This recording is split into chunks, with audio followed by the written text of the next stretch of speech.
안녕하세요. 오늘 2020년 6월 7일, 지금으로부터 53년 전 이스라엘이 꿈에 그리던 예루살렘을 회복했던 바로 그 날입니다. 유대인들은 2000여 년 전 세계를 떠돌면서 내년에는 예루살렘에서라는 그런 간절한 소망이 있었습니다. 그런데 성경에 예언된 그대로 우리 시대에 이스라엘이 예루살렘을 되찾았습니다. 우리는 성경 예언이 성취되는 시대를 살고 있다라고 이야기합니다. 예수님 당시에 예수님의 언행 속에 구약에 약속됐던 메시아에 관한 말씀들이 성취되었습니다. 예수님 초림에 관한 말씀만 300가지가 넘는다 그러는데 예수님의 말씀 그리고 예수님의 모든 그 행적 속에서 예언이 성취되고 있었지만 불행하게도 많은 사람이 그것을 깨닫지 못하고 그리스도를 배척했습니다. 그 처절한 실패가 우리 시대에 반복되고 있는 건 아닌지 생각을 해보게 됩니다. 오늘 6월 7일 이스라엘에겐 아주 특별한 날입니다. 예루살렘 회복을 기념하는 아주 특별한 날인데 오늘 주님 앞에 우리는 순종하며 또 한자리 함께 모였습니다. 기도로 시작하겠습니다. 우리 가운데 역사하시는 거룩하신 아버지 하나님, 그리스도 예수 안에서 우리를 불러주시고 예수님의 죽음과 부활을 통해 우리의 모든 죄를 용서하시며 하나님의 자녀 삼아 주신 것 진심으로 감사 찬양을 드립니다. 또 주의 몸된 교회 일원으로서 양육받고 보호받으며 주님 안에서 살 수 있도록 붙잡아 주시는 것도 더욱 주님께 감사 찬양을 드립니다. 이 시간 우리 심령 속의 역사하심으로 구원의 기쁨을 회복시켜 주시고 주님 안에서 살 수 있는 자원하는 마음을 더해 주시기를 주님께 부탁을 드립니다. 예수께서 제자들을 가르치시고 병든 자를 고치셨던 것처럼 이 시간 성령께서 우리 심령에 동일하게 역사해 주시기를 주님께 간구합니다. 마땅히 깨달아야 될 말씀을 나타내 주시고 우리 영혼을 붙잡고 주께로 더 가까이 이끌어 주시기를 주님께 간구합니다. 무엇보다 아직 구원 얻지 못한 이루어진 영혼들을 기억하며 하나님 앞에 더욱 간절히 기도합니다. 아브라함에게 복을 주시며 복의 근원을 삼아 주신 것처럼 우리 각 사람을 가정의 축복의 근원으로 삼아 주시고 우리를 통해서 복음을 전할 수 있도록 역사해 주시기를 주님께 기도합니다. 코로나 사태로 인한 여러 가지 어려움들 더욱 주님만 바라보고 주께 의지합니다. 코로나 확산으로부터 교회를 지켜주시고 복음을 전하는 데 회방되지 않도록 주께서 예비하신 영혼들 붙잡아 주시기를 주님께 기도합니다. 6월 15일 주님 안에서 계획된 전도 집회 우리를 통해 역사해 주시고 또 소중한 영혼들 구원받는 귀한 역사 일어날 수 있도록 주관해 주시기를 주님께 간구합니다. 또 우리가 살고 있는 이 지역 또 대한민국이 세계 선교의 중심이 될 수 있도록 정치적인 안정을 주시고 위정자들에게 지혜를 주시며 주의 은혜를 더해 주시기를 주님께 부탁을 드립니다. 주께서 정치적인 문제도 관여해 주시고 주의 뜻을 나타내 주시며 선교에 지장이 없도록 모든 상황을 다스려 주시기를 주님께 부탁을 드립니다. 이 시간 주님 말씀 앞에 모인 우리 각 사람을 기억하시며 햇빛으로 만물을 비춰주시듯이 주의 진리로 비춰주시기를 더욱 주님께 의지하고 간구합니다. 함께 하시는 주님께 더욱 감사 찬양을 드립니다. 고마우신 우리 구주 예수님 이름으로 기도합니다. 아멘. 네, 성경 시편 23편입니다. 시편 23편.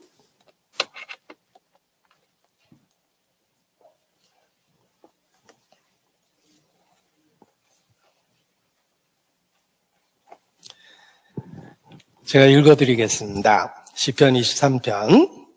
여호와는 나의 목자시니 내가 부족함이 없으리로다. 그가 나를 푸른 초장에 누이시며 쉴만한 물가로 인도하시는도다. 내 영혼을 소생시키시고 자기 이름을 위하여 의의 길로 인도하시는도다. 내가 사망의 음침한 골짜기로 다닐지라도 해를 두려워하지 않을 것은 주께서 나와 함께 하심이라. 주의 지팡이와 막대기가 나를 안위하시나이다. 주께서 내 원수의 목전에서 내게 상을 베푸시고 기름으로 내 머리에 바르셨으니 내 잔이 넘치나이다. 나의 평생에 선하심과 인자하심이 정녕 나를 따르리니 내가 여호와의 집에 영원히 거하리로다. 어린 시절 특별한 오락거리가 없었던 시절에 라디오 연속극 또는 TV 연속극을 이렇게 재밌게 봤던 기억이 있습니다. 그래서 연속극이 시작될 때면 그 드라마 주제가가 나오기 시작하는데 그러면 하던 일을 멈추고 연속극을 보기 위해서 이렇게 한자리에 모였던 그런 기억을 갖고 있습니다. 그래서 자연스럽게 그 시절에 들었던 그 드라마 주제곡을 혹 어디선가 듣게 되면 그 당시 아주 오래 전이지만 그 드라마에 대한 기억이 파편적으로 떠오르기도 합니다. 뭐 청실홍실이라는 라디오 드라마도 있었고 또 TV 드라마 여로도 어린 시절에 이렇게 그 기억 한편에 크게 자리 잡고 있습니다. 그리고 자연스럽게 아직까지 그 드라마 주제곡을 워낙 재밌게 봐서 그런지 모르지만 기억하고 있습니다. 오늘도 시편 23편을 가지고 교훈을 함께 나누고자 합니다. 같은 본문을 계속 말씀을 드리기 때문에 꼭 연속극을 이렇게 보는 것처럼 주제에 있어서 연결성을 갖고 있다라고 생각합니다. 그래서 시편 23편에 주제가가 있는데 한번 읽어볼까 합니다. 바로 찬송가 88편입니다. 찬송가 88편. 찬송가 88편이 아니고 570장입니다.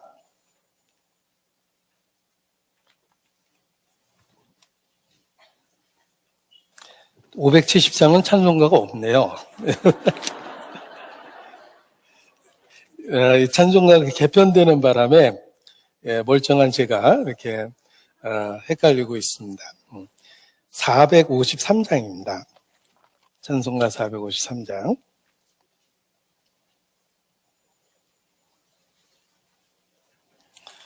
간신히 통합됐던 찬송가 책이 다시 사실 종교를 이권으로 삼는 사람들이 다시 그 교단별로 책을 나눠 놓는 바람에 찬송가가 장수가 이렇게 여러 가지로 이렇게 나눠져 버렸습니다.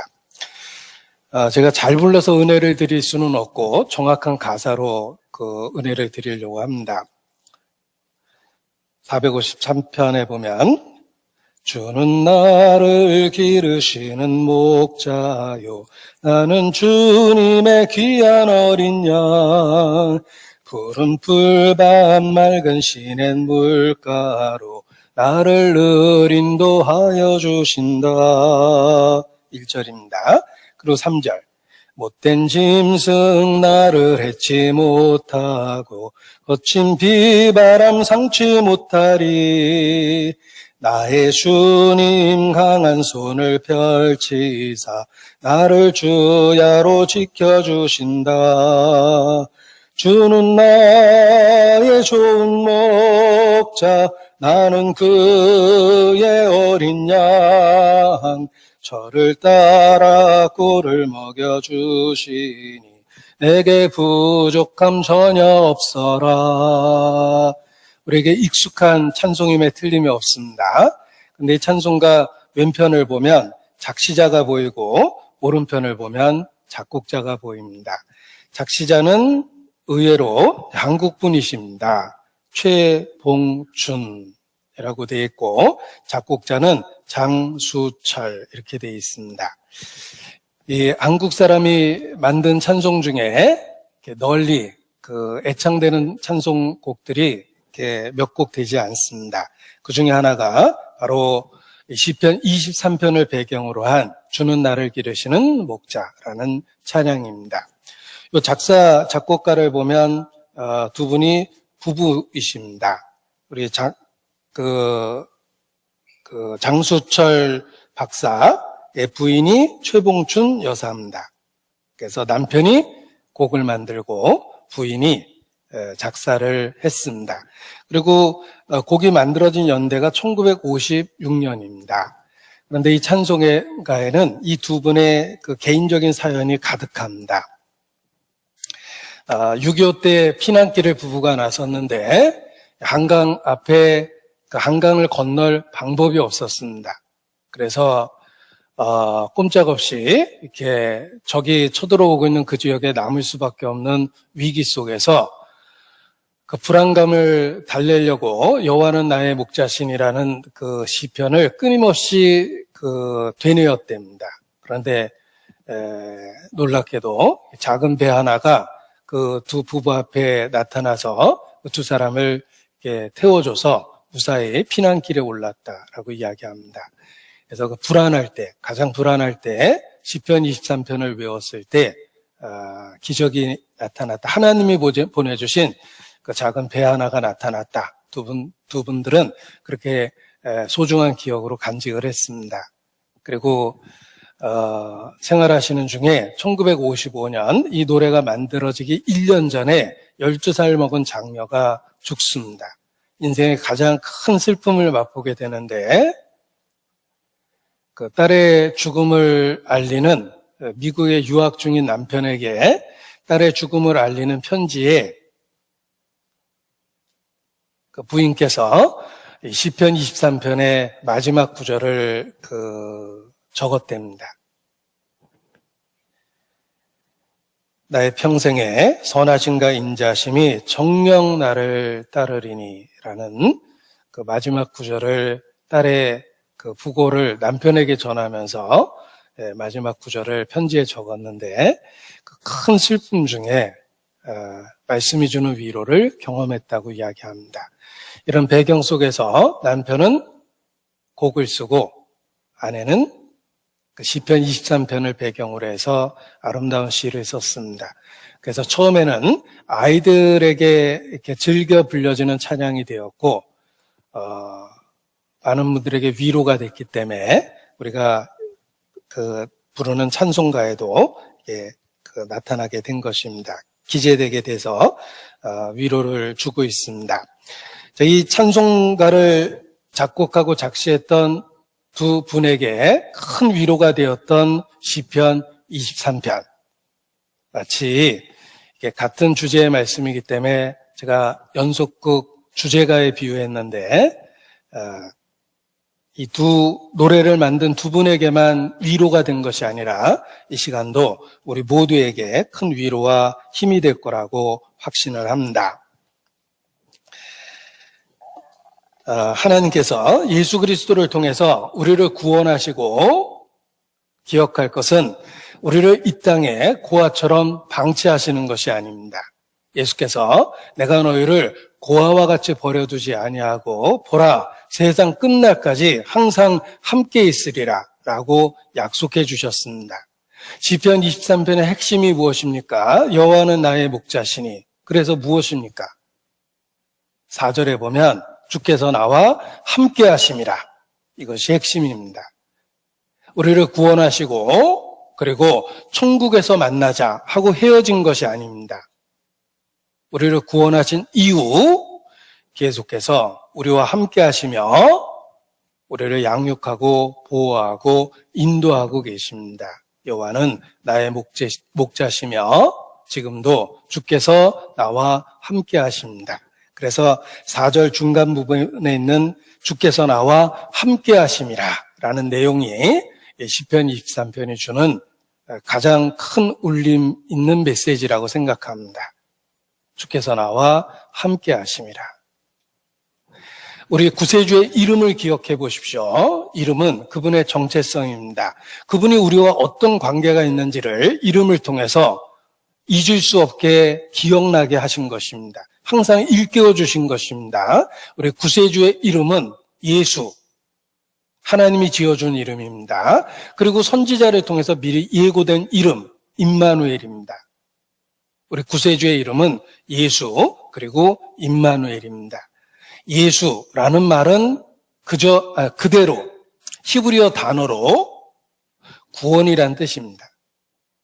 그가 우리를 죄에서 구원할 자이시라는 것을 가르쳐주기 위해서 이름 자체를 예수, 곧 구원이라는 뜻으로 정하셨습니다.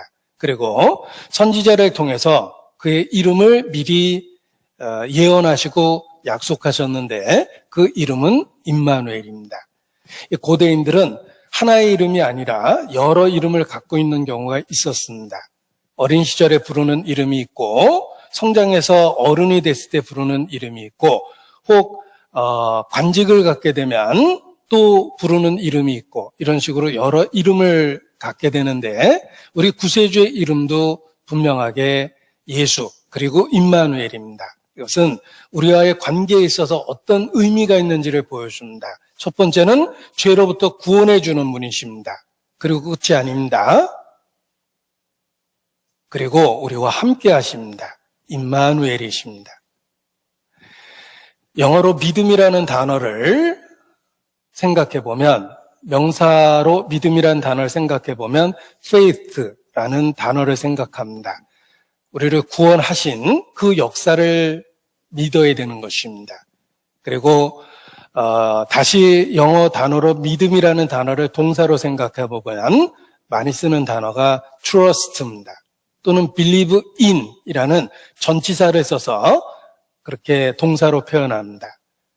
우리가 믿고 있는 대상, 살아있는 인격, 그것을 나타내면서 trust라는 동사를 사용하는 것입니다.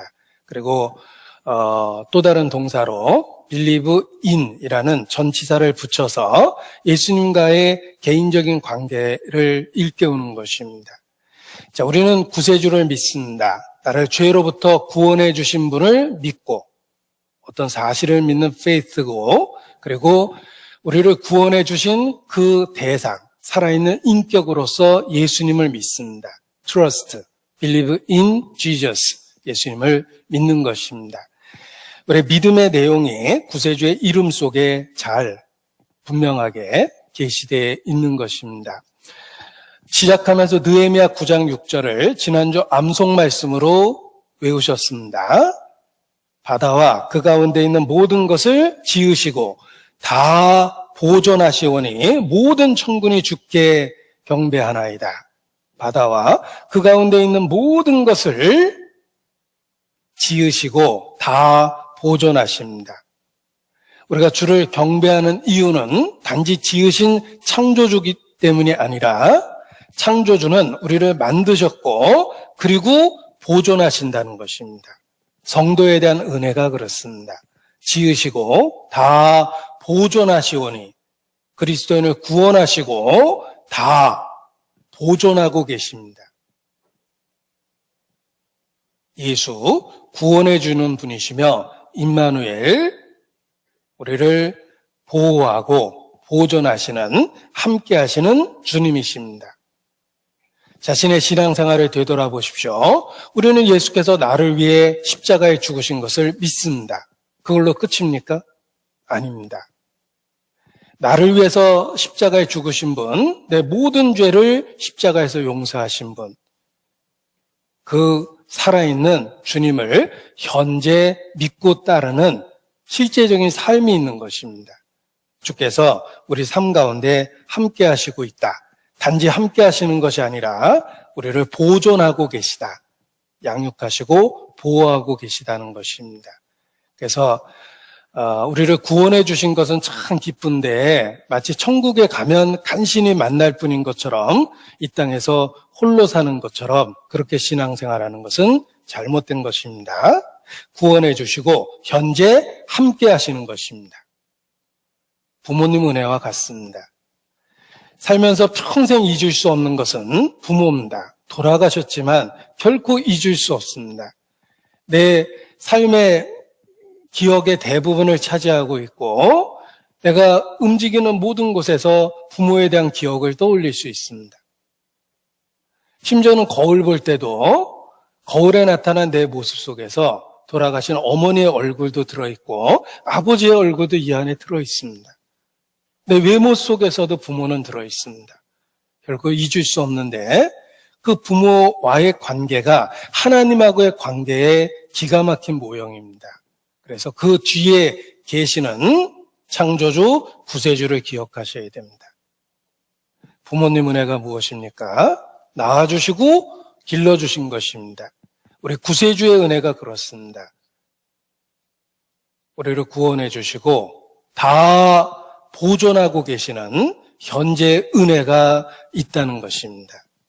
그래서 부모님 은혜를 기억하면 자연스럽게 그 뒤에 계신 하나님 은혜가 기억이 나서 마음의 은혜를 느끼고 이어서 더 큰 은혜를 느끼게 됩니다.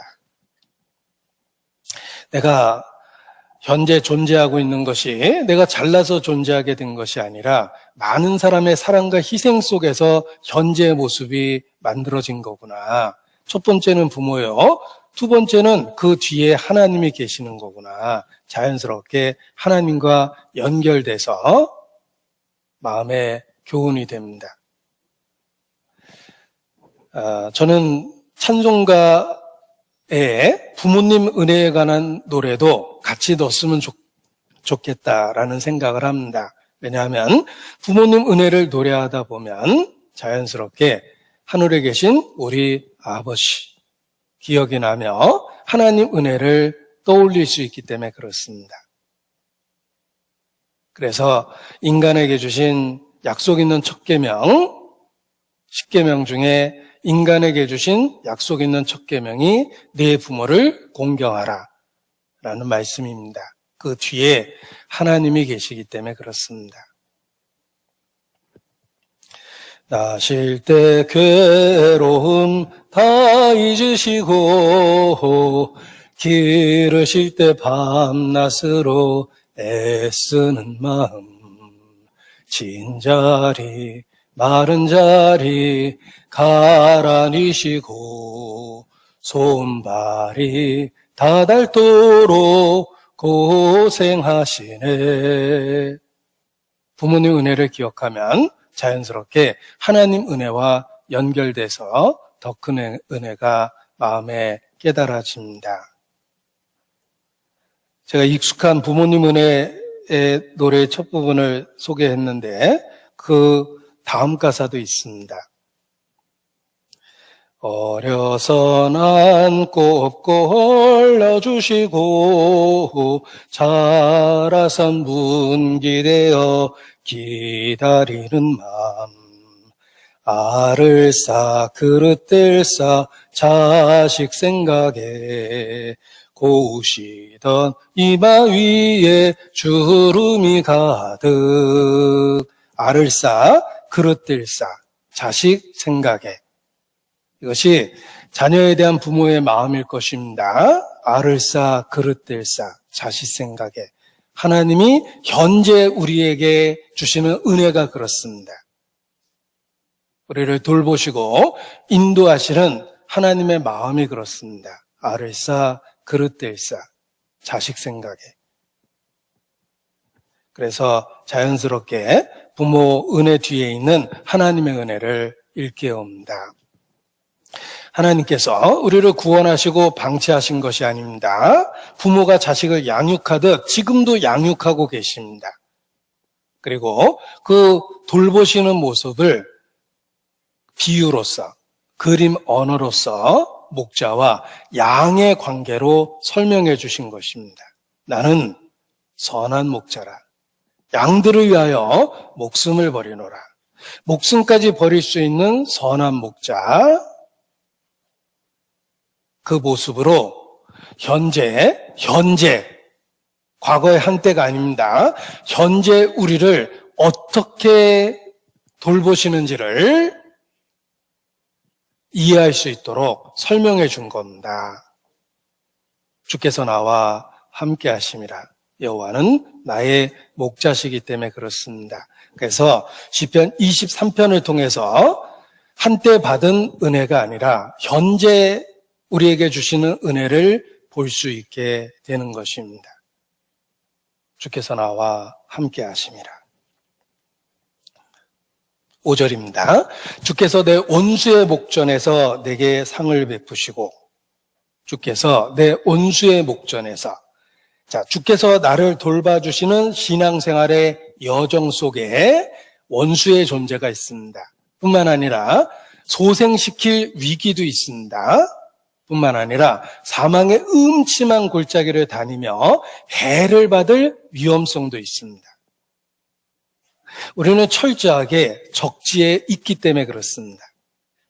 우리가 비록 예수님을 통해서 하나님의 자녀가 되었지만 아직은 이 세상에 있습니다.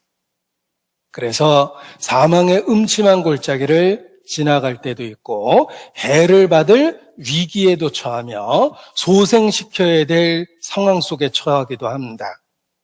원수의 존재가 있습니다. 우리 신앙생활 속에 위험한 것이 있고 위험케 하는 원수의 존재가 있다라는 것을 가르쳐 주는 것입니다. 자, 철없는 어린아이는 이 세상이 동화 속의 나라인 줄 압니다. 그러다가 범죄의 희생이 됩니다.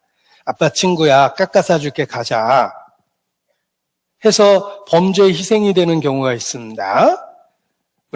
우리가 살고 있는 이 세상이 아름다운 동화 나라가 아니라 잔혹 동화, 끔찍한 범죄가 일어날 수 있는 세계에 살고 있다는 걸 성장하면서 배웁니다. 세상에 나쁜 사람이 너무 많습니다. 영적으로 그렇습니다. 순진하게 우리가 동화 속에 있다고 생각하면 범죄의 희생이 됩니다. 원수의 희생물이 되는 것입니다. 우리는 철저하게 적지에 있습니다. 그래서 사망의 음침한 골짜기를 다니기도 하며 해를 받을 위기 속에 있기도 하며 소생시켜야 될 상황 속에 처하기도 하며 원수의 직접적인 공격도 받게 되는 것입니다. 우리는 적지에 있습니다. 아직은. 자, 요한일서 시편 23편에 표시하시고 요한일서 5장입니다. 요한일서 5장.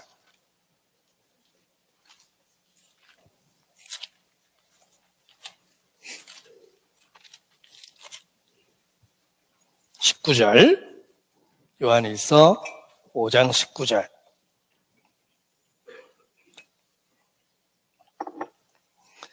함께 읽습니다.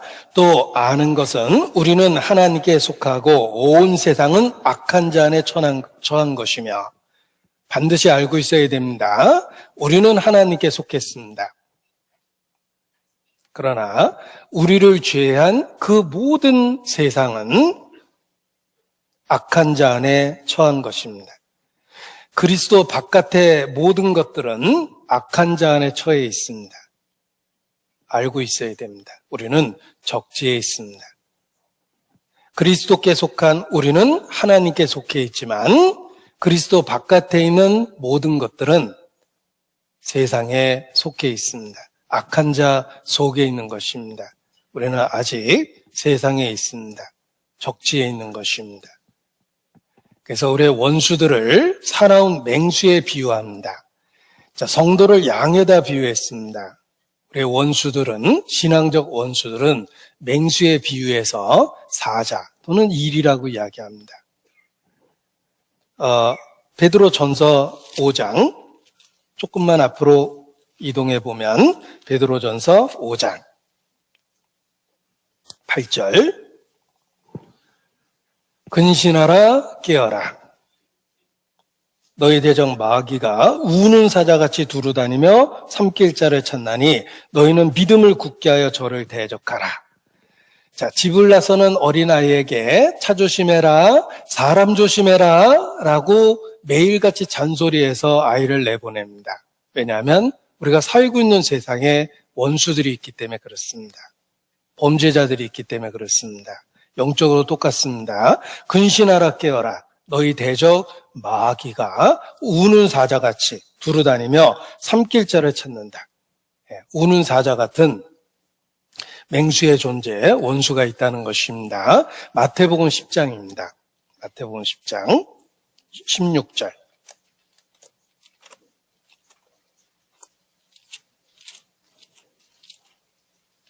마태복음 10장 16절. 같은 주제의 말씀을 성경 여기저기 흩어놓으셨습니다.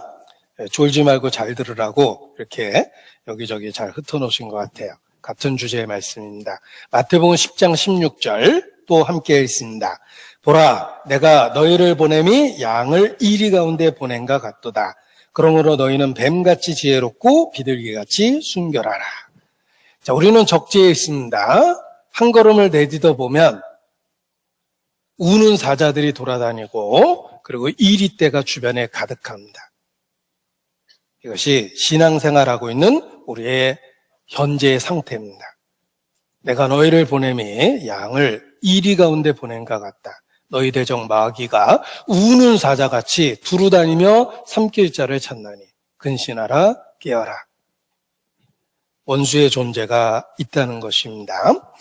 자, 빛을 받아들이면 어둠이 분명해집니다. 어둠만 있을 때는 그게 어둠인지도 몰랐는데 빛이 있으니까 대조돼서 어둠의 존재가 드러나기 시작합니다. 빛과 어둠이 구별되기 시작합니다. 우리가 예수님을 받아들이고 하나님 편에 속할 때 빛의 자녀가 됩니다. 비로소 어둠이 보이며 어둠을 분명하게 인식하게 됩니다. 하나님 편에 서면 드디어 어둠의 존재를 보게 되며 하나님의 대적들이 보이기 시작하며 우리 신앙의 원수들이 보이기 시작합니다. 빛을 받아들이면서 어둠을 인식하기 시작한 것입니다. 우리는 적지에 있고 치열한 영적 전투 한복판에 있습니다. 그래서 신앙생활을 전투에 비유했고 그리스도인을 군사에 비유한 겁니다. 신앙생활의 용어가 싸우라, 이기라, 죽이라. 전쟁에서 쓰는 용어를 썼습니다. 동사만 보면 섬뜩섬뜩합니다. 우리가 치열한 영적 전투 속에 있다는 것입니다. 내가 그리스도의 좋은 군사로 나와 함께 고난을 받을지니 우리는 그리스도의 군사며 영적 전쟁터, 치열한 전쟁터 한복판에 있습니다. 그래서 신앙생활에 원수의 존재가 있다, 영적 전투가 있다라는 것을 기억하셔야 됩니다. 그런데 이 적들은 외부에 있는 적보다 사실 내부에 있는 적이 더 무섭습니다. 성 바깥에 모여있는 적들보다 더 위험한 것은 이미 성 안에 들어온 일부의 적입니다. 그들이 더 치명적일 때가 있습니다. 휴전선 이북으로 있는 무장된 북한군보다 이미 대한민국 깊숙이 들어온 북한에 동조하는 세력이 훨씬 더 국가에는 치명적입니다. 형법 93조 살인죄보다 더 중요한 죄를 다룹니다.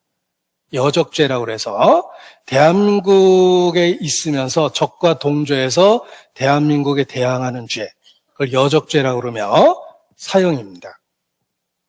혹 살인은 감형받을 상황이 있지만 여적죄는 감형의 여지가 없습니다. 그냥 사형입니다. 자, 휴전선 이북에 있는 적보다 한국 내에 있는 여적죄를 짓는 사람들이 더 무섭습니다. 영적으로도 그렇습니다. 이미 내부에 들어와 있는 적이 훨씬 더 무서운데 이 원수의 세력이 기독교의 옷을 입고 있습니다. 원수의 세력이 기독교의 옷을 입고 있습니다. 제가 쓴 표현이 아니라 영국 청교도들이 쓴 표현입니다. 사탄은 기독교의 옷을 입고 있다. 예수님도 말씀하셨습니다. 양의 탈을 쓰고 너에게 나오나 속에는 노략질하는 일이라. 거짓 선지자를 삼가라. 기독교 안에 내부 깊숙이 기독교의 용어와 명칭과 형식을 갖고 있는 적들이 있다는 걸 일깨우십니다. 2000년 기독교 역사가 그렇습니다. 진실한 그리스도인을 누가 죽였을까? 기독교 핍박의 역사를 공부해보면 더 충격적인 것은 기독교인이 기독교인을 죽였다는 것입니다. 2000년 역사가 그렇습니다. 사탄은 기독교 내부에 들어와 있습니다. 그래서 우리의 교회 경험 속에 얼마나 많은 상처가 있고 얼마나 많은 문제를 보았습니까? 사탄은 기독교 안에 들어와 있습니다. 대놓고 이단적 교리를 갖고 있는 사람들도 있고, 요즘에 신천지 사태 같은 거 보셨을 겁니다. 말도 안 되는 이단적 교리를 기가 막힌 마케팅으로 조직을 만들어서 거짓의 진실인 것처럼 그렇게 대한민국을 들썩였던 신천지, 교리 자체가 사실 이단이니까 진리를 붙잡으면 쉽게 분별할 수 있을 것입니다. 그런데 더 치명적인 건 교리적으로는 정통 교리를 갖고 있지만 실제 삶에 있어서는 이단처럼 행동하는 사람이 많습니다.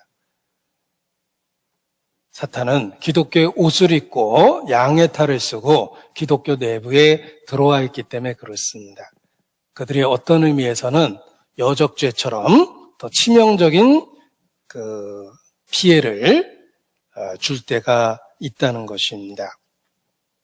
예수께서도 자신을 선한 목자라고 선언하실 때 삭군 목자들에 대한 경고를 하셨습니다. 도적이 오는 것은 도적질하고 죽이고 멸망시키려는 것뿐이라. 삭군 목자가 있습니다. 양도 재앙이 아니라 양에 대한 애정이 없습니다. 그냥 기독교를 이용해서 권력과 부를 누리는 것입니다. 종교 역사 속에 그런 일이 많습니다. 그 종교의 대상이 누군가가 중요한 게 아니라 그걸 이용해서 권력과 부를 누리는 것입니다. 지옥 맨 밑구녕에 마귀가 갑니다. 마귀와 그의 사자들. 그리고 바로 위에 거짓 선지자가 갑니다.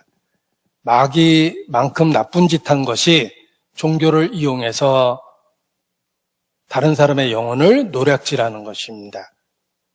하나님은 그 죄가 얼마나 중하고 무서운지, 엄한지를 분명하게 말씀에 경고하셨습니다.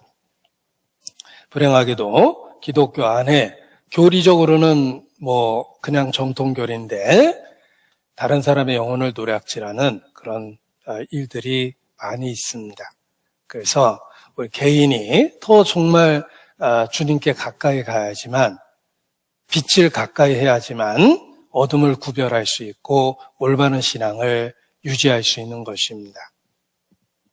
적들이 있습니다. 치명적인 적은 내부에 들어와 있는 기독교의 용어와 형식을 갖고 있는 이단적 교리나 또는 거듭나지 못한 종교를 이용해 먹는 사람들, 그런 사람들이 더 치명적인 피해를 줄 때가 있다는 것입니다. 정치적으로도 과거 역사를 통해서 현재 이권을 누리는 사람들이 있습니다. 위안부 사건, 고통스러운 역사인데 그걸 통해서 비리를 저지르고 권력을 통해 정당화하는 사람들이 있습니다. 평범한 사람들에게 더 큰 분노를 만들어냅니다. 어디 이용해 먹을 것이 없어서 그 역사를 이용해서 권력과 부를 누릴까. 그런데 영적으로도 그렇다는 것입니다. 원래 옛날 6.25 이후 4대 악질이라는 게 있습니다.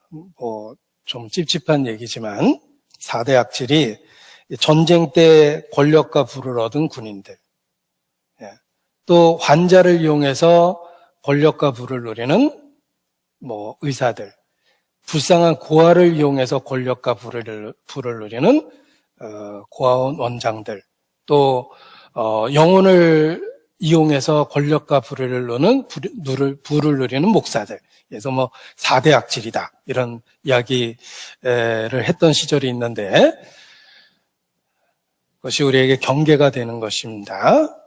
아무튼 기독교를 이용해서 도적의 역할을 하는 사람들이 있습니다. 예수님 말씀처럼 사꾼 목자이며 도적질하고 죽이고 멸망시키려는 것뿐이라. 사꾼 목자가 있습니다.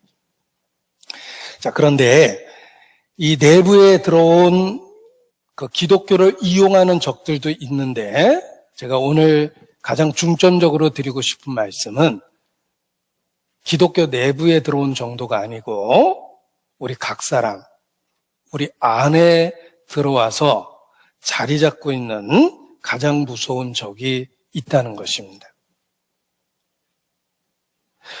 적들이 있습니다.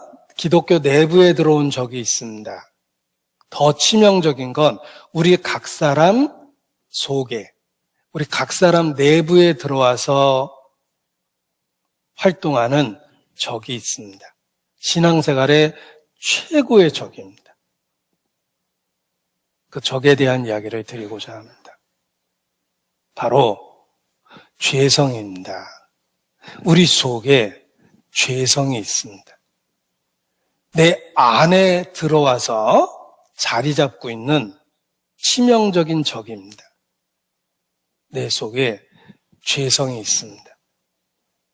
우리 각 사람 속에 들어와 있는 그 죄성에 대한 이야기를 드리고자 합니다. 신앙생활의 최고의 적은 이단적 교리라기보다는 바로 자기 자신입니다. 우리 속에 역사하는 죄성입니다. 베드로전서 2장 11절입니다. 베드로전서 2장 11절.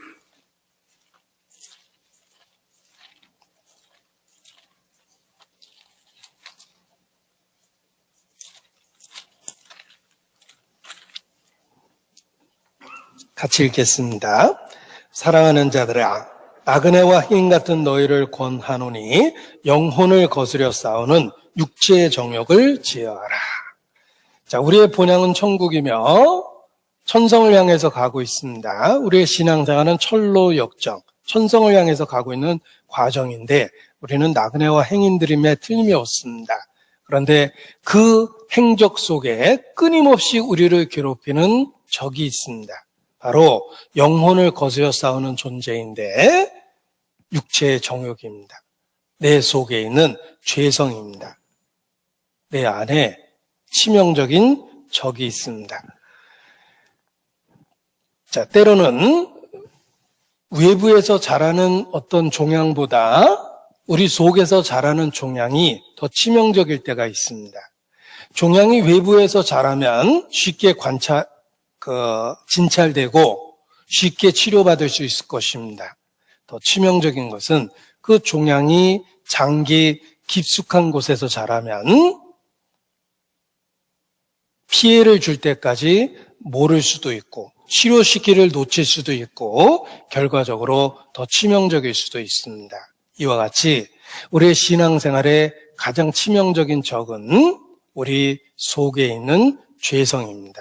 영혼을 거스려 싸우는 육체의 정욕입니다. 성경은 우리의 마음이 만물보다 거짓되고 심히 부패하다라고 선언합니다. 다른 사람의 마음이 아닙니다. 바로 나 자신입니다. 만물보다 거짓되고 심히 부패한 것이 내 속에 있습니다.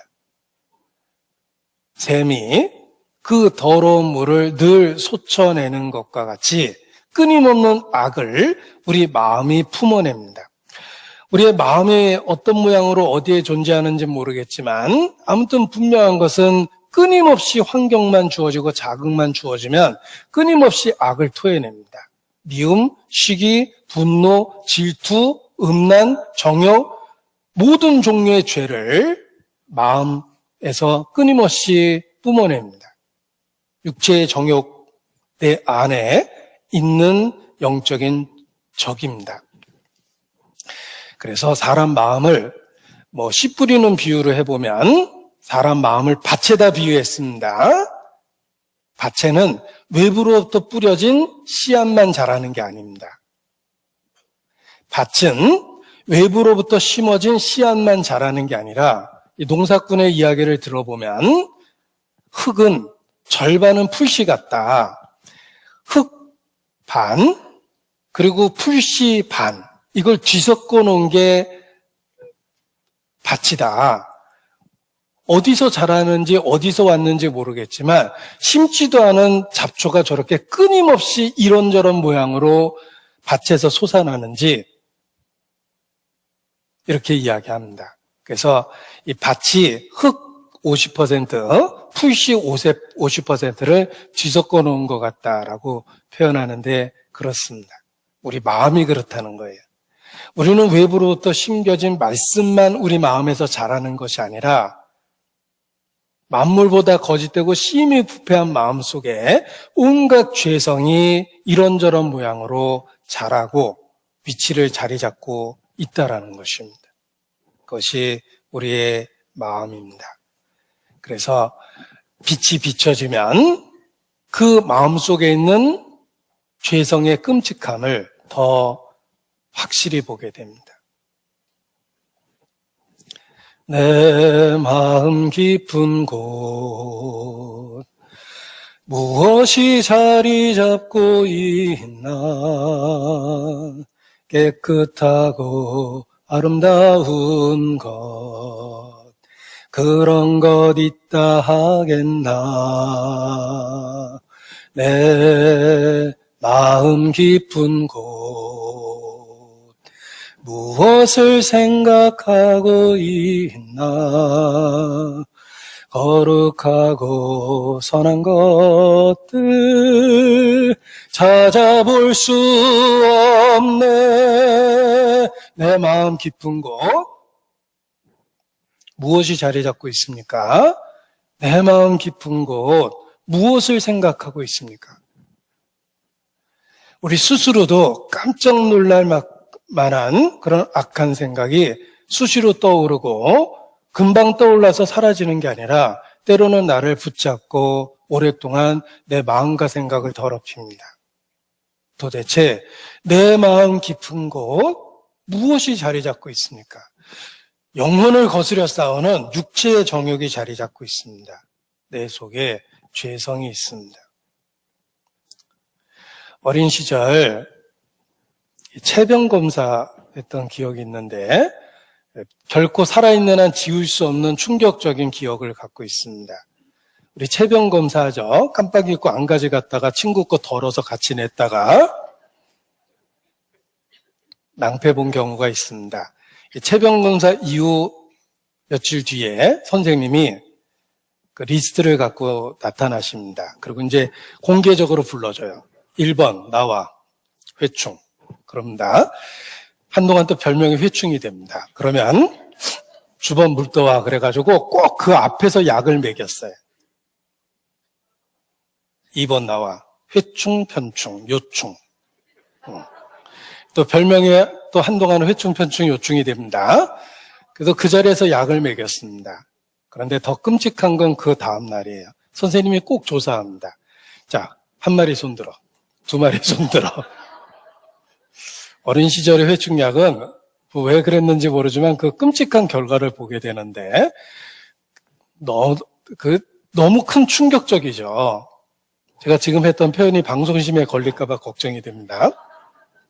너무 충격적입니다. 결코 잊을 수 없는 그 광경을 봤는데 더 끔찍한 건 그 모든 것들이 내 속에 있었다는 거예요. 더 끔찍하잖아요. 죄가 그렇습니다. 여러분 성경에서 무슨 죄를 읽었습니까? 더 끔찍한 건 그 어떤 죄도 우리 속에 가능성으로 다 있다는 거예요. 가룟 유다가 특별하지 않습니다. 우리 속에도 가룟 유다의 마음이 있습니다. 너희 중 하나가 나를 팔리라. 가룟 유다만 펄쩍 뛴 게 아니에요. 모든 제자들이 뜨끔했습니다. 주여, 내니까 걱정돼서 물어봤습니다. 가룟 유다의 마음도 내 속에 있고, 아간의 죄도 내 안에 있고, 고라의 패역도 내 안에 있고, 가인의 혈기도 내 속에 있고, 무서운 것, 끔찍한 건 성경에 있는 모든 범죄의 그 씨앗이 내 마음 깊은 곳, 내 생각 그 어딘가에도 있다는 것입니다. 저기 내 안에 있습니다. 너무 깊이 들어와서 떨어지지도 않습니다. 이러한 죄성은 모세에게도 있었고, 믿음의 조상 아브라함에게도 있었고, 여러분 누굴 존경하십니까? 베드로, 그에게도 있었습니다. 바울, 단언컨대 그에게도 있었습니다. 엘리야, 그에게도 있었습니다. 그들은 우리와 다른, 출발이 다른 그런 사람들이 아니에요. 엘리야도 3년 반 비가 오지 않도록 응답을 받았습니다. 대단한 선지자고 불병거타고 승천했지만 그도 우리와 같은 성정이 있었다고 성경은 선언합니다. 바울에게도 있었어요. 누구나에게나 있었습니다. 그래서 다 그리스도가 필요한 거예요. 바울에게도 있었습니다. 영혼을 거스려 싸우는 육체의 정욕, 그 끔찍한 죄성이 믿음의 선진들에게도 있었고, 그리고 내 안, 내 속에 지금도 있습니다. 바울도 고백합니다. 고린도후서 12장입니다. 고린도후서 12장 7절.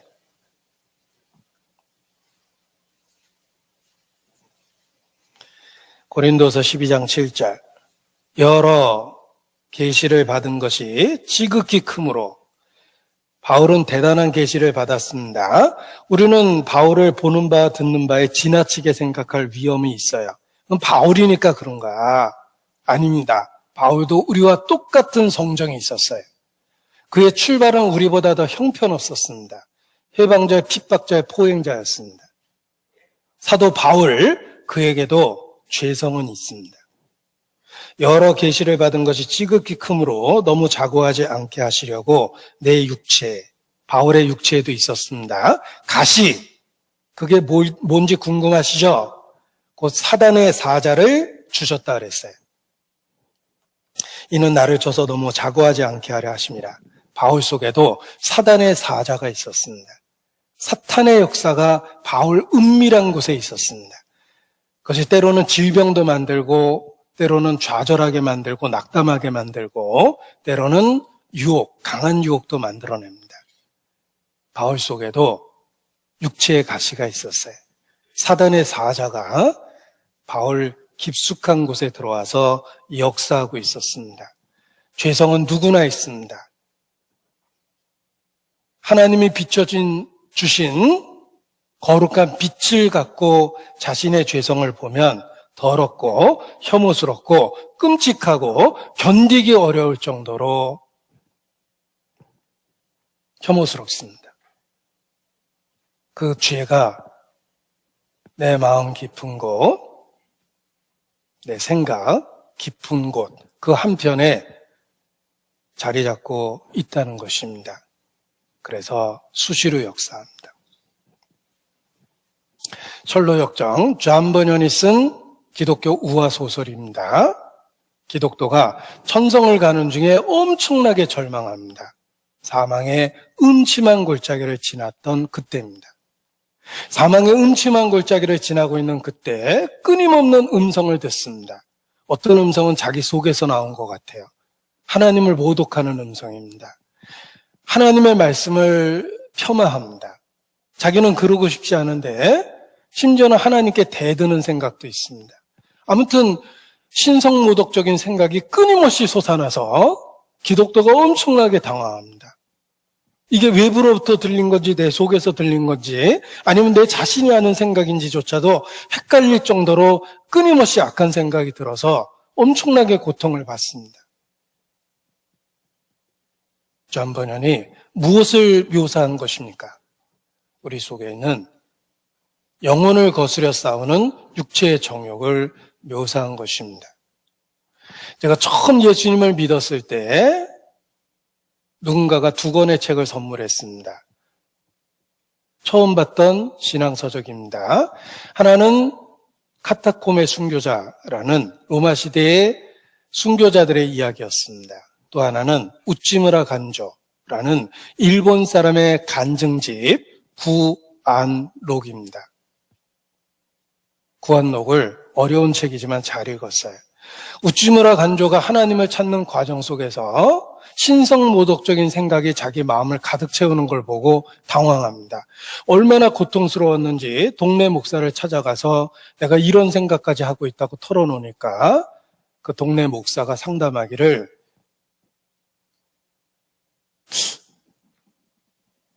우찌무라 간조가 내가 이런 생각까지 하는 거 보니까 내가 틀림없이 마귀 자식 같다고 얘기하니까 동네 목사가 그런 것 같다고 이렇게 대답을 했습니다. 더 절망을 하게 됩니다. 근데 우찌무라 간조가 복음을 확실히 깨달은 이후에 그 목사는 한 번도 빛을 받아본 적이 없기 때문에 죄가 뭔지를 모르고 있었다라고 얘기를 합니다. 여러분은 어떻습니까? 정말 빛이 마음에 비춰졌다면 영혼을 거스려 싸우는 육체의 정욕, 자기 속에 있는 죄를 보게 됩니다. 그것이 얼마나 더럽고 혐오스럽고 끔찍한지를 철저하게 틀림없이 보게 됩니다. 모든 그리스도인의 동일한 경험입니다. 세상에 있는 너희 형제들도 동일한 고난을 당하는 줄 알미라. 동일한 고난이 있습니다. 육체 속에 영혼을 거스려 싸우는 죄성이 있습니다. 찰스 벌전 1800년도 영국의 설교자입니다. 그는 고백합니다. 주여, 내 속에 괴물이 있나이다. 어거스틴은 최악의 원수인 내 자신에게서 건지소서 날마다 눈물로 기도했습니다. 자기 자신에서 건져달라고 그랬어요. 이 사망의 몸에서 나를 건져달라고 어거스틴은 날마다 기도했습니다. Amazing Grace라는 시를 쓴 존 뉴턴, 그는 말하기를 내 속에 최악의 가장 사악한 교황이 있다. 역사를 배워보라. 사악한 교황이 얼마나 많은가. 가장 사악한 교황은 내 속에 있다. 존 뉴턴의 고백입니다. 존 베리지라는 그리스도인은 자신에 대해서 오 마음이여 너는 도대체 누구란 말인가. 어리석고 불합리한 덩어리, 세상에서 가장 헛되고 간사하고 악하며 어리석은 자 바로 너구나. 자기 마음을 보고 그렇게 얘기를 했어요. 우리가 비록 여호와는 나의 목자라고 고백하며 목자를 따르고 있지만 사망의 음침한 골짜기를 지나기도 합니다. 왜냐하면 죄가 내 안에 깊숙이 자리 잡고 있기 때문에 그렇습니다. 그래서 죄의 실상을 신앙생활 가운데 처절하게 경험하게 됩니다. 비록 예수님을 나의 주와 구주로 믿고 목숨처럼 소중히 여기고 주님에 대한 신앙을 날마다 고백하고 있지만 그럼에도 불구하고 내 마음 깊은 곳 한편에 죄성이 움직이고 있다는 것을 날마다 보게 됩니다. 내가 예수님 믿기 전에는 대수롭지도 않게 생각했던 죄, 또 사소하다고 생각했던 죄, 그런 죄가 너무나 또렷하게 보이고 자기 자신이 혐오스러울 정도로 그 죄가 너무 잘 보입니다. 마치 햇빛이 비춰지면 더럽고 역겨운 것이 함께 드러나는 것처럼 원래 있었던 건데 어둠 때문에 못 봤던 그것들을 내가 말씀의 빛이 비춰지니까 그 더러운 것들을 보게 되는 것입니다. 캄캄한 지하실에서 움직일 때는 얼마나 더러운지 몰랐습니다. 해가 뜨고 빛이 창 사이사이로 조금 들어왔습니다. 뽀얀 먼지가 보입니다. 원래 있었는데 내가 못 본 거예요. 여기가 먼지구덩이거든요. 해가 더 밝아져서 빛이 더 많이 들어옵니다. 거미줄도 보입니다. 거기에 죽은 벌레가 매달려 있는 것도 보입니다. 아까부터 있었는데 내가 어두워서 못 봤던 거예요. 빛이 더 밝아지니까 바닥에 죽은 쥐도 보입니다. 그리고 빛이 밝아지는 걸 보니까 그 죽은 쥐 속에 뭔가 우글우글거리고 있는데 작은 구더기가 가득하다는 것도 보게 됩니다. 이렇게 더러운 곳에서 내가 아까부터 움직이고 있었구나. 새삼 깨닫게 됩니다. 영적으로 똑같은 경험을 합니다. 여러분의 신앙이 자라면 자랄수록 빛이 더 밝아집니다. 빛이 밝아지면 밝아질수록 어둠이 어둠으로 또렷하게 나타납니다. 죄가 더 혐오스럽고 죄가 더 끔찍스럽게 보입니다. 그것이 우리 신앙생활 과정 속에서 누구나 경험하게 되는 동일한 역사입니다. 정도와 차이는 있고 시기는 다를 수 있지만 그런 경험이 없을 수가 없어요. 빛은 어둠을 드러내기 때문에 그렇습니다. 성령이 내 안에 오셨습니다. 예수님을 믿고 의지할 때 성령을 내 마음에 부어주셨습니다. 마음의 할례를 받게 됐습니다. 굳은 마음을 제하고 부드러운 마음을 주셨습니다. 성경에 굳은 마음을 제하고 부드러운 마음을 줄 것이라, 돌 같은 마음을 제하고 고기 같은 부드러운 마음을 준다고 약속하셨는데 예수님의 이름을 부른 이후에 분명하게 우리에게 주신 변화입니다. 저는 제 자신에 대해서도 생각합니다. 제가 그렇게 순진하진 않습니다. 그리고 제가 말씀에 대해서도 그렇게 단순하게 받아들일 정도로 그렇게 단순하지도 않아요. 저는 어려서부터 순진하지도 않았고 내 머리는 아주 복잡했고 여러 가지 논리로 성경 말씀을 논단했습니다. 철학적 논단, 그런 거로 시간을 허비했어요. 기독교를 비난하는 책들은 다 읽어봤다고 제가 언젠가 간증을 했는데 어린 시절을 그렇게 보냈어요.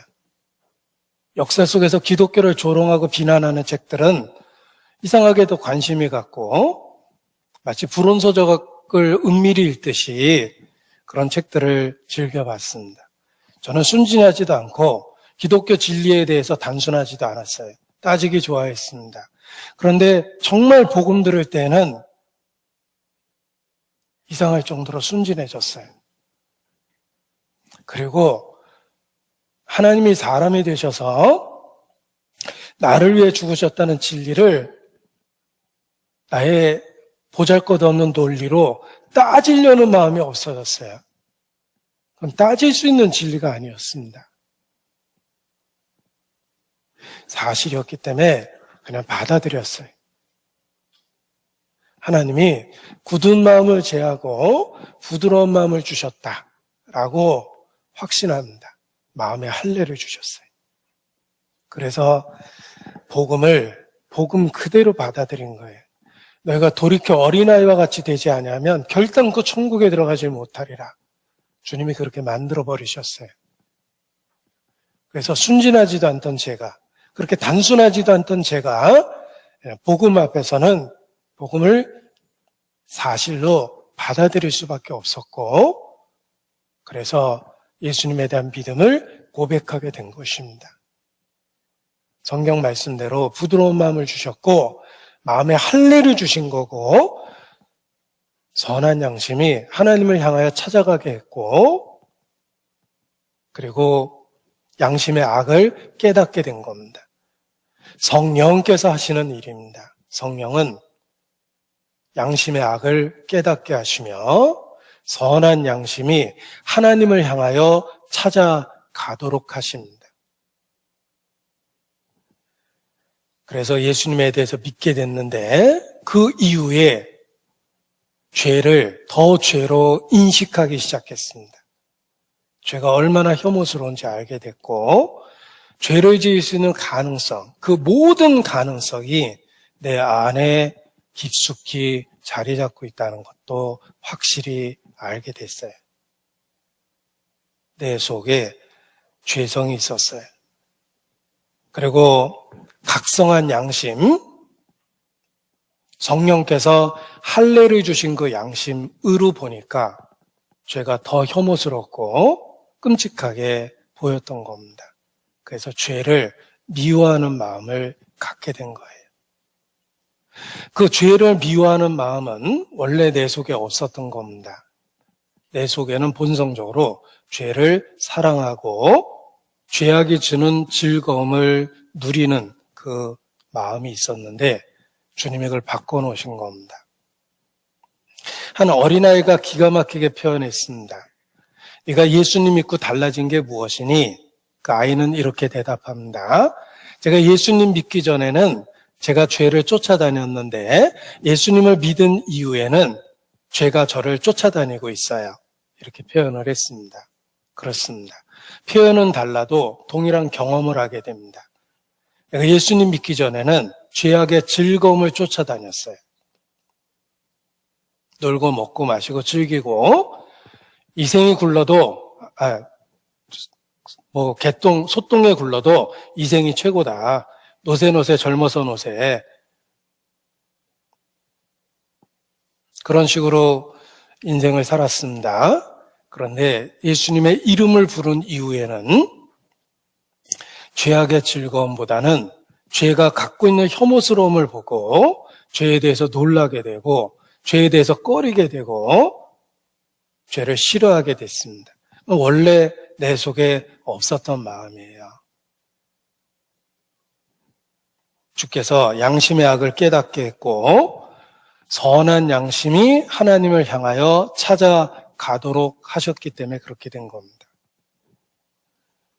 그래서 비로소 죄 그 자체를 미워하는 마음을 갖게 된 겁니다. 그리고 성경에서 이러한 말씀을 발견했습니다. 잠언 8장입니다. 잠언 8장 13절입니다.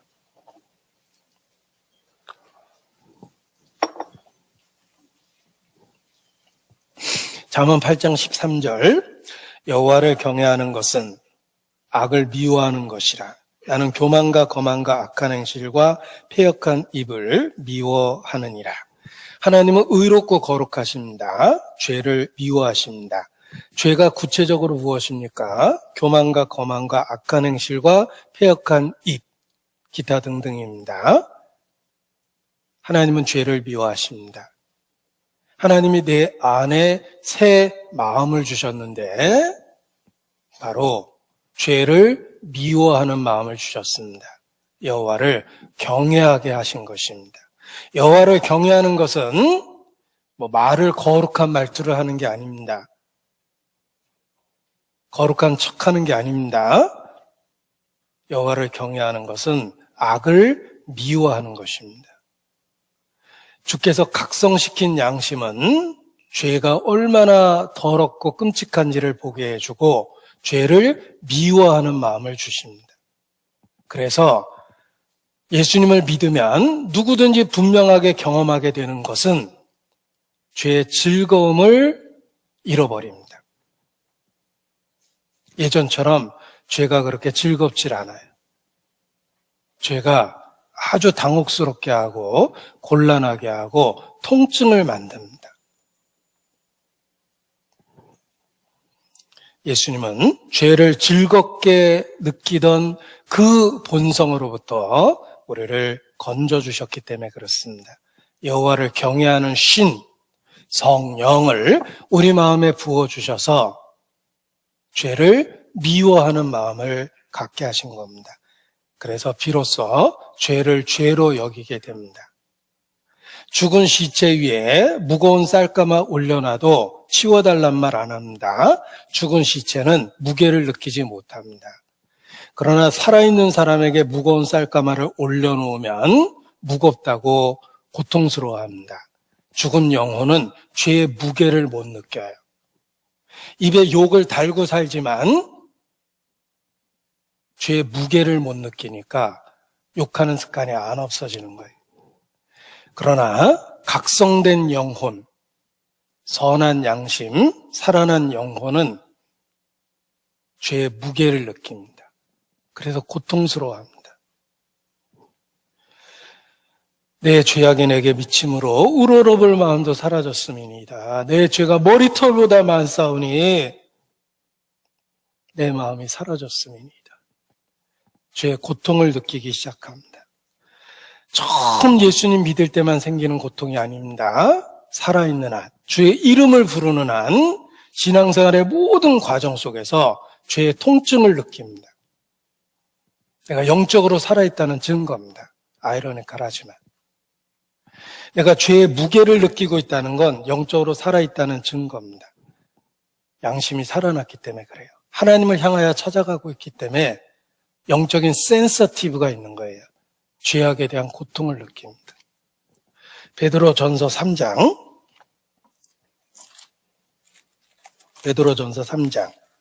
21절입니다.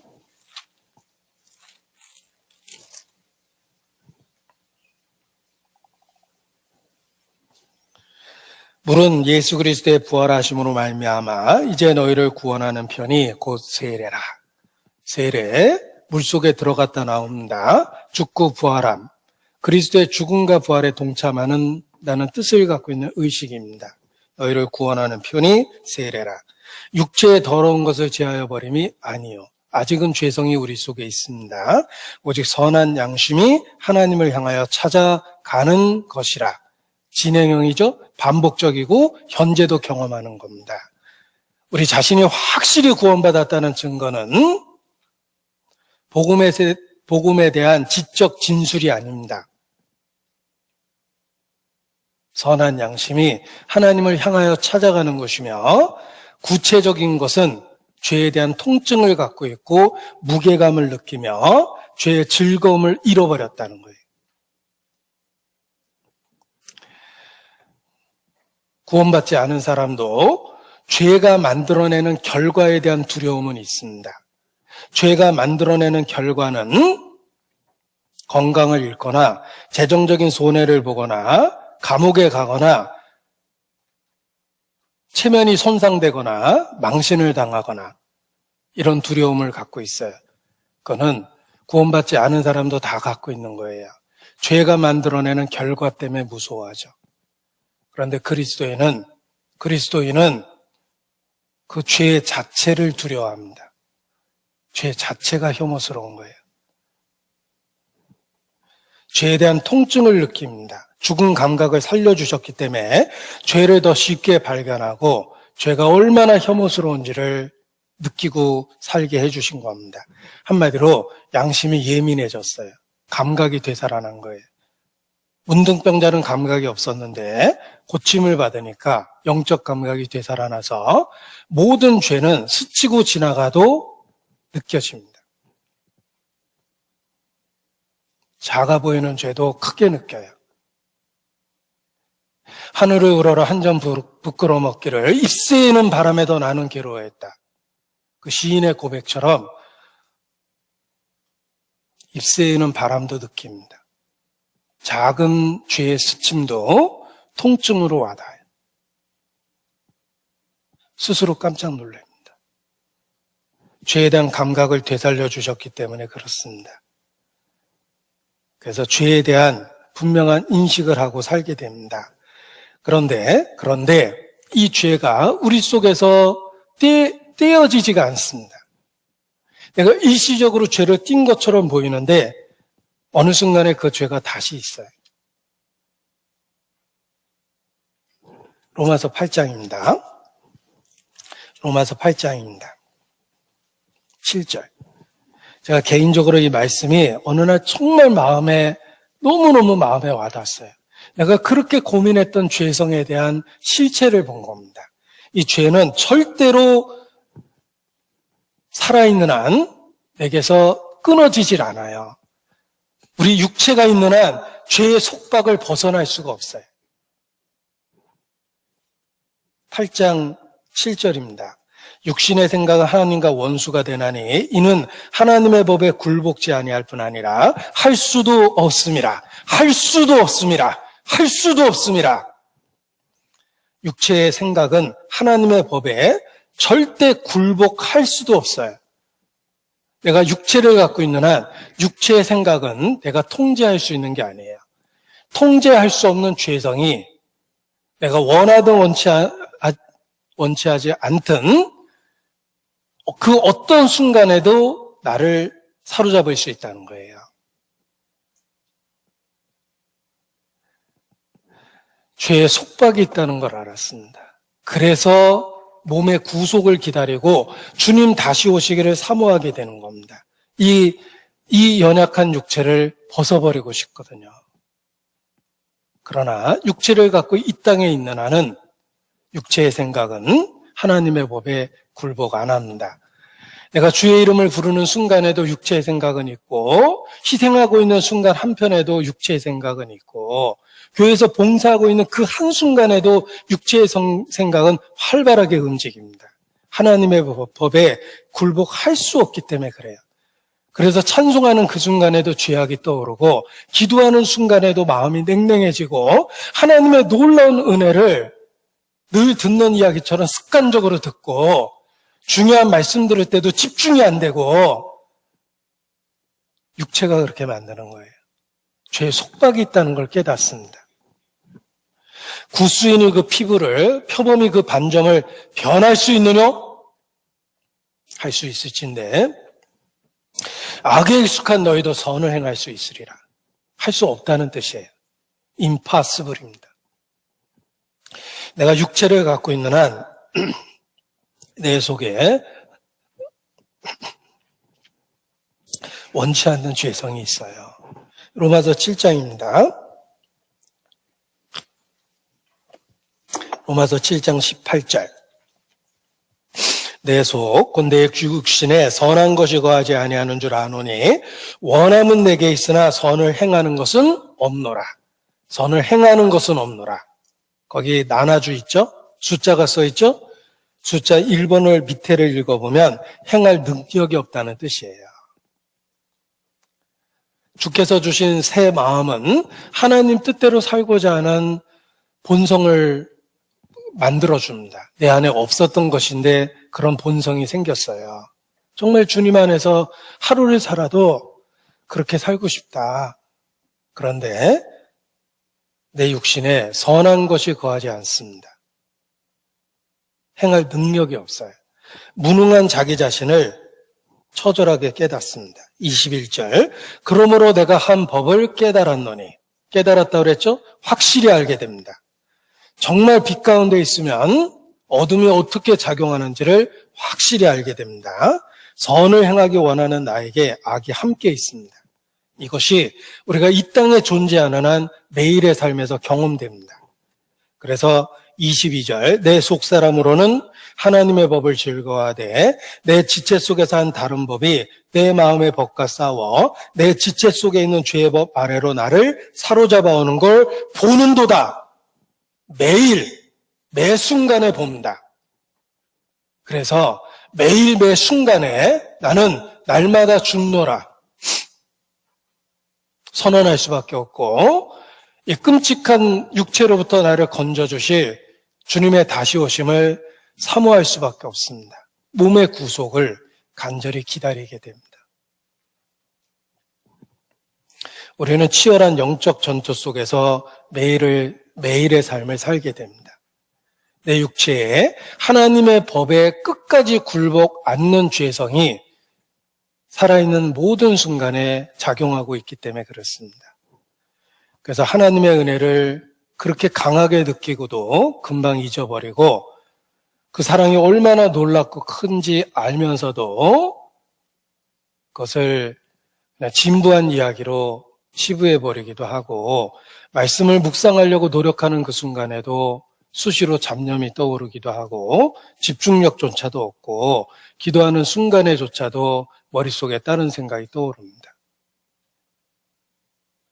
우리 속에 영적인 전투가 벌어졌어요. 자, 이런 치열한 전투 속에서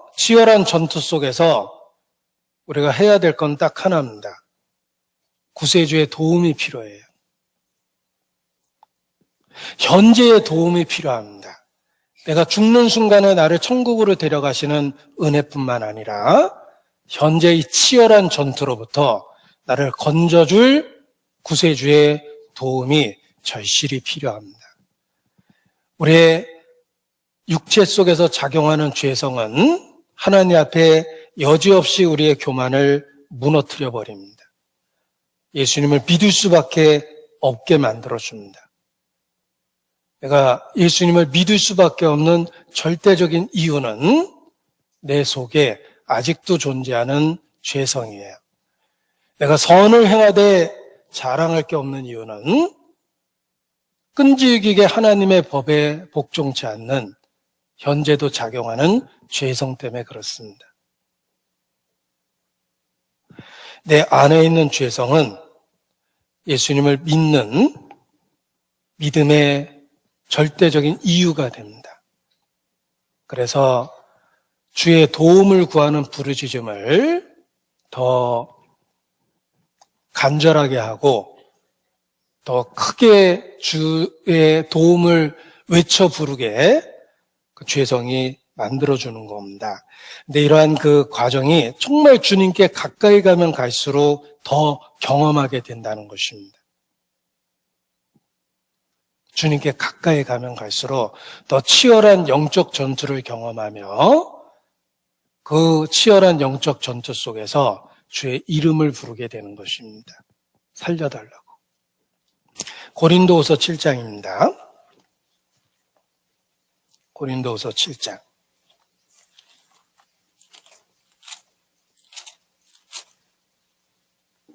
10절입니다. 두 개의 근심이 있습니다. 하나님의 뜻대로 하는 근심이 있고 세상 근심이 있습니다.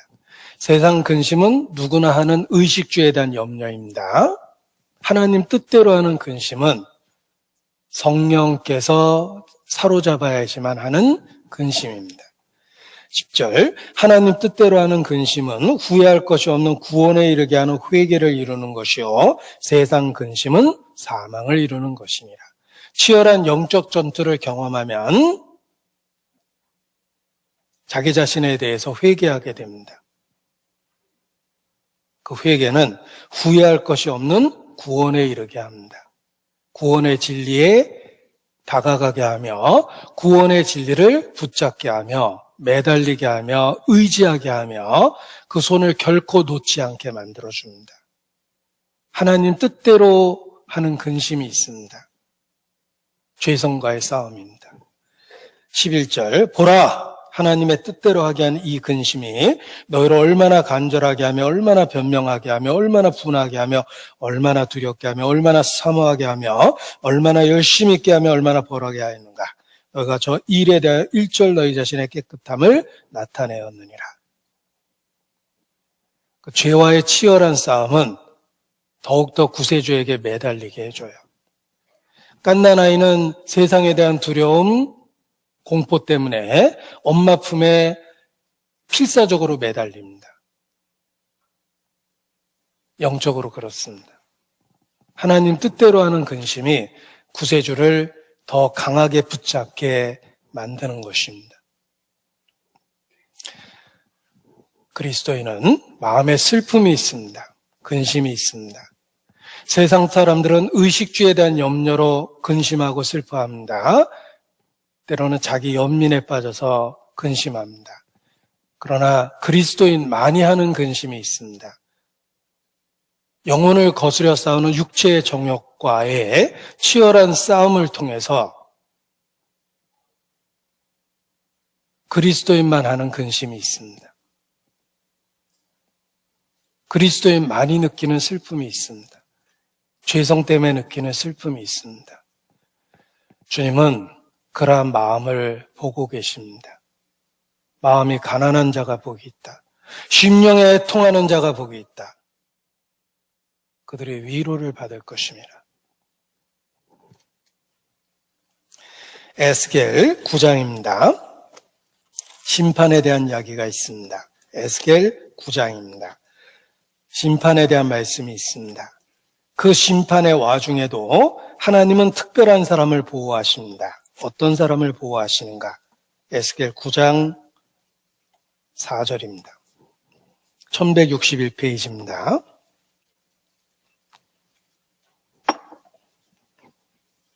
에스겔 9장 4절.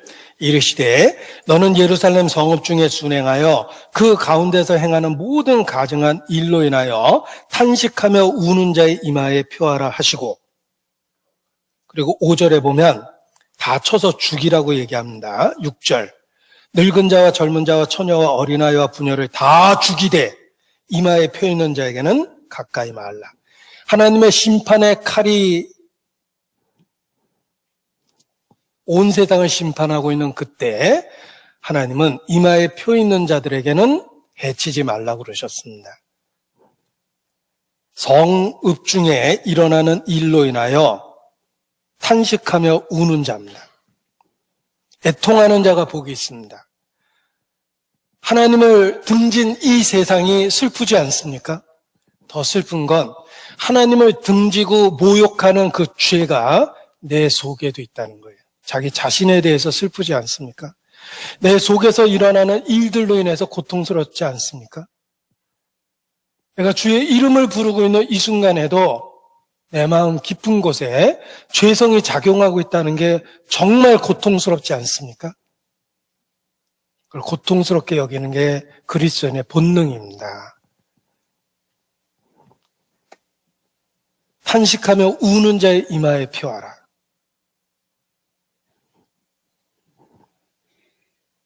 그리스도인의 마음에는 죄로 인한, 죄 그 자체에 의한 슬픔이 있습니다.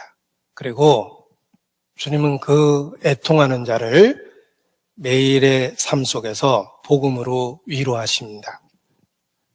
그리스도인에게, 참된 그리스도인에게 치열한 영적 전투가 있다. 그 치열한 영적 전투가 그 마음 한복판에서 일어나고 있다. 라는 이야기를 드렸는데, 원수가 내 속에 들어와 있다는 겁니다. 사단의 사자가 내 육체에 있습니다. 우리가 할 수 있는 건 무능한 양이 목자의 도움을 요청하는 것과 같은 것입니다. 우리가 이 육체에 살면서 할 수 있는 건 딱 하나입니다. 주께 살려달라고 부르짖어야 돼요. 살려달라는 부르짖음은 자존심과 체면을 버려야 됩니다. 교만한 자는 죽으면 죽었지 절대 부르짖지 않습니다. 교만은 절대 부르짖지 않습니다. 겸손하고 하나님 앞에 깨어지고 자신의 죄를 철저하게 인정해야지만 살려달라는 부르짖음이 나오는 거예요. 이스라엘이 애굽에서 대접받을 때는 애굽 생활에 만족했습니다. 애굽에서 고난받았던 그 시절에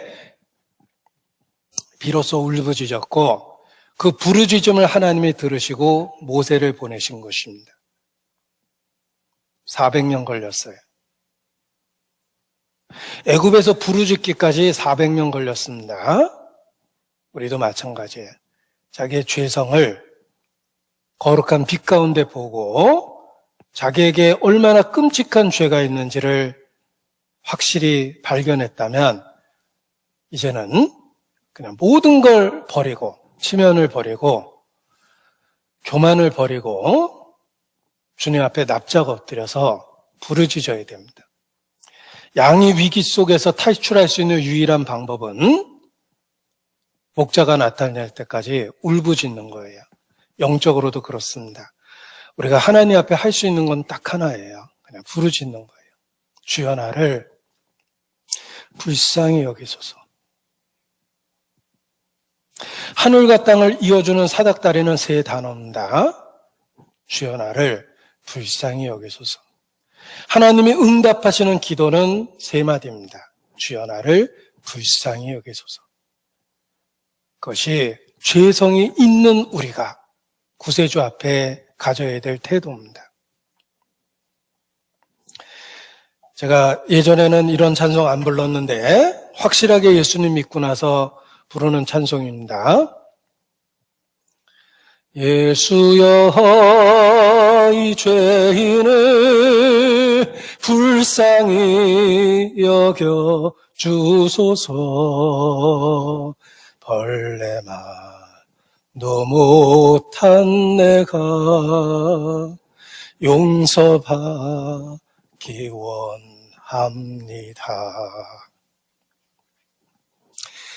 자존심을 버리고 교만함을 버리고 자기의 죄로 인해서 슬퍼한다면 창조주 앞에 벌레만도 못한 내가 아멘으로 고백이 됩니다.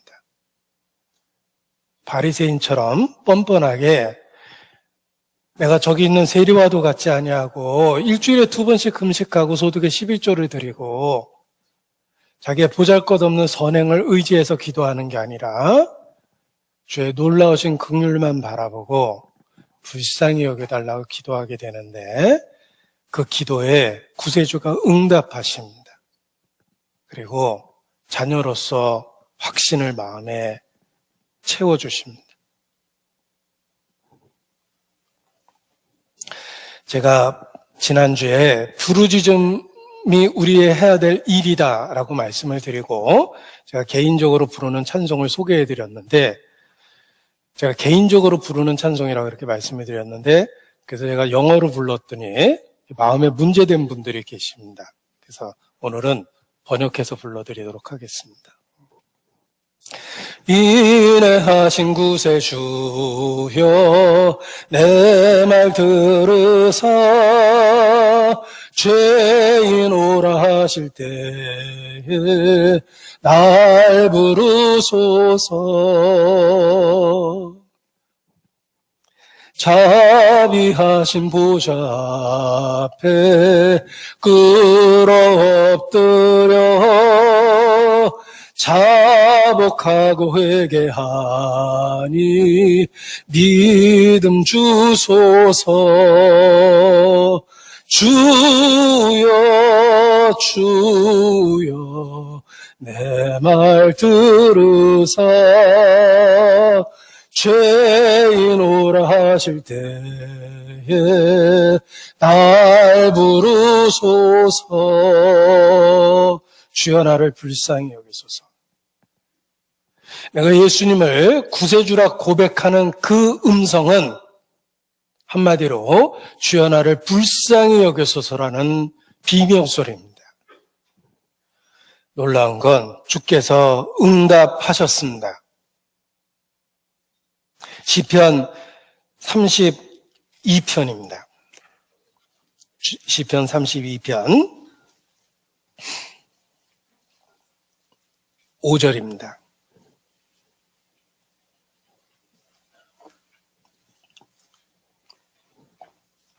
내가 이르기를 내 허물을 여호와께 자복하리라 하고 주께 내 죄를 아뢰고 내 죄악을 숨기지 아니하였더니 같이 읽습니다. 곧 주께서 내 죄의 악을 사하셨나이다. 주께서 내 죄의 악을 사하셨나이다. 죄사함의 기쁨을 노래할 수 있는 이유는 딱 하나입니다. 그 앞에 무엇을 했습니까? 3가지죠.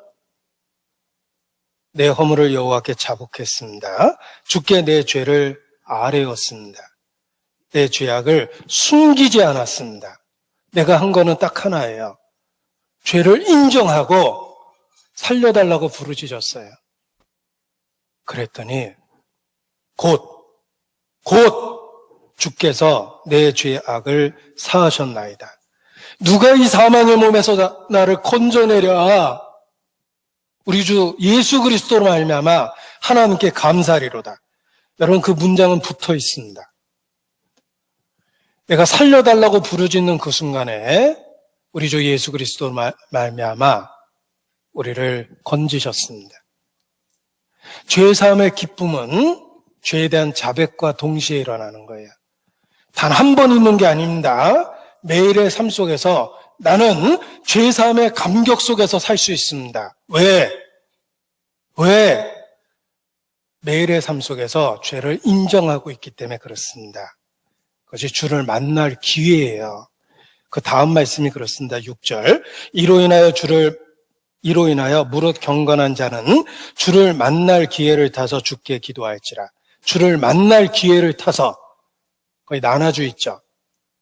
번호가 있고 밑에 보면 죄를 깨달을 때.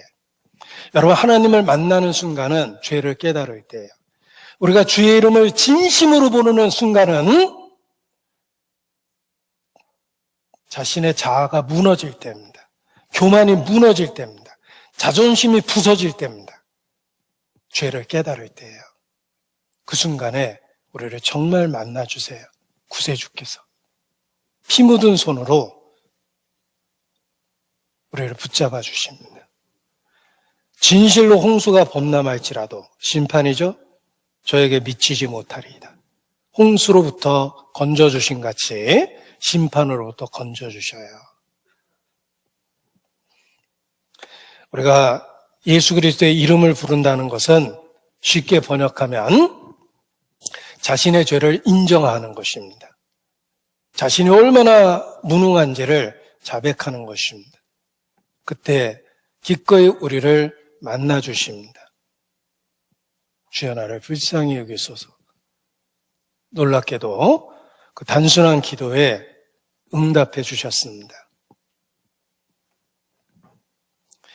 나에게 실망하고 내 자신 연약해 고통 속에 눈물 흘릴 때에 제가 이제 그 가사가 그대로 내 상황 같아서 제가 이렇게 스스로 이렇게 적용을 해서 불러봅니다. 힘들고 지쳐 낭망하고 넘어져 일어날 힘 전혀 없을 때에 그래 매일의 삶이 그렇죠. 조용히 다가와 손잡아 주시며 나에게 말씀하시네. 너는 내 아들이라 오늘날 내가 너를 낳도다. 너는 내 아들이라 사랑하는 내 아들이라. 가장 절망스러운 순간에 하나님은 육체를 갖고 내가 있는 이곳까지 달려오셔서 복음으로 나에게 말씀하십니다. 너는 내 아들이라. 오늘날 내가 너를 낳았도다. 구원의 은혜는 원수의 목전에서 베푸신 상입니다. 우리가 속해 있는 이 세상은 적지 한복판입니다. 온통 원수들이 둘러싸여 있고 내가 믿는 기독교 안에도 적들이 들어와 있고 내 마음 은밀한 곳에도 사단의 사자가 있습니다. 그 원수의 목전에서 내게 상을 베푸셨습니다. 너는 내 아들이라. 오늘날 내가 너를 낳았도다. 복음으로 우리의 양심에 확실하게 말씀해 주십니다. 그래서 죄 때문에 근심하고 슬픈 듯 보이지만 영적으로 기뻐하고 즐거워할 수 있는 것입니다. 원수의 목전에서 베푸신 상, 이것이 구원의 은혜이며 아직도 우리 속에 있는 죄성으로 인해서 날마다 그 은혜를 일깨워 주시고 그 사랑이 얼마나 크고 놀라운지를 매일의 삶에서 입증하십니다. 그 사랑의 넓이와 길이와 높이와 깊이의 어떠함을 우리의 연약한 이 마음속에 확실하게 알려주십니다. 할렐루야. 함께 기도하시겠습니다.